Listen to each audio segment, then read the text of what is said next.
That our calling is to carry our blessings in funnels, not in buckets. You see, we are in a world that is desperate and dying and thirsty and hungry. I mean, many of us in this room, we're fine, we're okay. We've got some like blessings from God that we don't necessarily need, but for some reason, he's given things to us that others don't have. And they're hungry and they're thirsty. And I think maybe the reason they don't have them is not because God's not giving it to them. It's because we're not giving it to them. And we live in this world that is just hungry and thirsty for the things that God has, and we know God.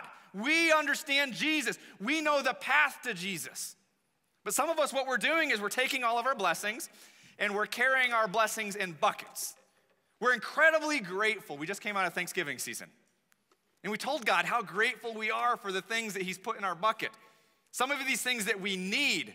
He's put salvation in here for us. He's given us forgiveness. He's changing our lives and our hearts, and we're thankful for those. And he's put some things in our bucket that we don't need, but we've desired. For some people, money and finances and resources and time and talents. And we're so thankful for those. And then they begin to fill up and overflow, and then we've got ourselves in a pickle. What do we do? And many of us, what we do is we're like, God, with all these blessings, I need another bucket to hold them in. Or I need a bigger home, or I need a bigger car, or I need to put more away into the future buckets that are coming. And we want to hold on to those. And you know why we do that? It's not because we're in love with the things in the bucket, because we're afraid of the things that may not be in the bucket later. We think, well, what if someday God stops blessing and my bucket's empty? And that scares us to death. What do I do when things run dry?